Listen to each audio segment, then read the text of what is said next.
Wonten malih tuladan prayogi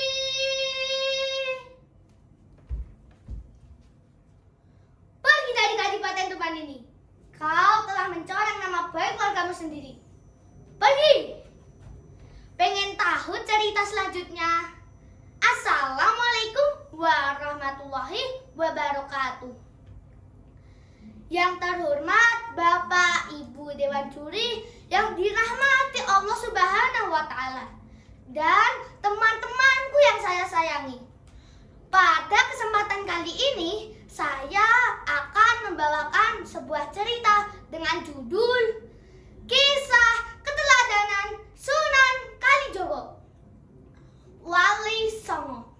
Wali Songo adalah 9 tokoh yang menyebarkan agama Islam di tanah Jawa. Salah satu tokoh Wali Songo adalah Sunan Kalijogo. Sunan Kalijogo memiliki nama asli Raden Said. Raden Said adalah putra dari Tumenggung Wilwo Tikto.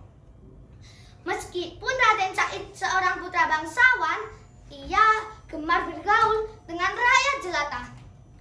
Sehingga Raden Said mengetahui bahwa beberapa pejabat kadipaten menarik pajak dari rakyat miskin. Raden Said berniat untuk mengurangi penderitaan tersebut dengan cara mengambil sebagian hasil bumi di kadipaten, kemudian dibagikan kepada rakyat yang membutuhkan. Pada suatu malam, maling! Raden Said pun ketahuan mengambil bahan makanan di gudang kadipaten. Tentu saja sang ayah murka. Pergi dari Kadipaten Tuban ini. Kau telah mencoreng nama baik keluargamu sendiri. Pergi!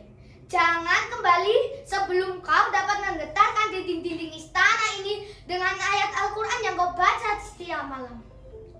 Lalu, kemanakah Raden Said pergi? Raden Said menetap di hutan Jatiwangi. Pada suatu hari, ada seorang lelaki berjubah putih melewati hutan itu. Lelaki itu membawa tongkat yang galangnya berkilauan seperti emas. Tanpa banyak bicara, direbutnya tongkat itu sampai lelaki itu jatuh tersungkur. Raden Said mengamati gagang tongkat itu. Ternyata hanya terbuat dari guntingan saja. Jangan menangis, ini tongkatmu, aku kembalikan.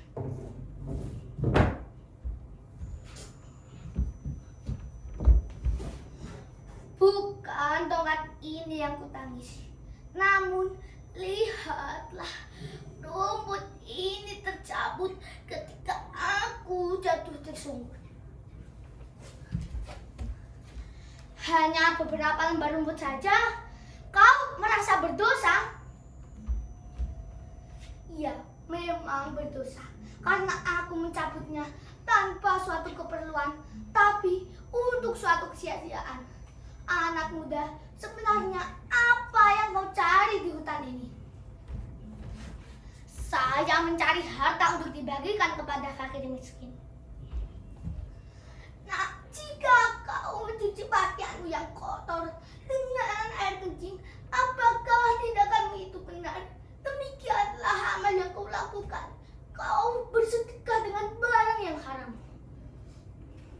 Raden Said terkejut dan mengejar lelaki itu. Tunggu. Sudilah kiranya Tuan menerima saya sebagai murid. Bersediakah engkau menerima syaratnya? Tunggulah tongkat ini. Jangan kau beranjak dari tempat ini sebelum aku kembali. Hari demi hari, bulan demi bulan, dan tahun demi tahun berlalu. Raden Said tertidur dalam semedinya selama 3 tahun. Lelaki berjubah putih itu kembali untuk mengambil tongkatnya, dan Raden Said terbangun ketika mendengar azan. Raden Said dibawa ke Tuban. Ternyata lelaki berjubah putih itu adalah Sunan Bonang. Di Tuban, Raden Said belajar agama dan terkenal dengan sebutan nama Sunan Kalijogo. Nah, begitulah cerita tentang Sunan Kalijogo. Teman-teman, pesan yang dapat kita ambil dari kisah tersebut adalah ketika kita ingin menolong orang lain, kita harus melakukannya dengan jalan yang benar. Dan ketika kita diberi amanat, dia harus dijaga dengan sebaik-baiknya. Sesuai dengan isi surah Al-Mu'minun ayat 8.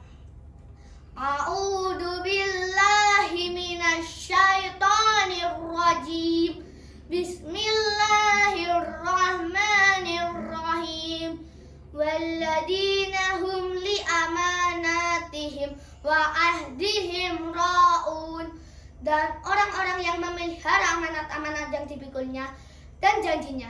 Sekian cerita dari saya. Semoga kita semua dapat meneladani kisah tentang Sunan Kalijogo.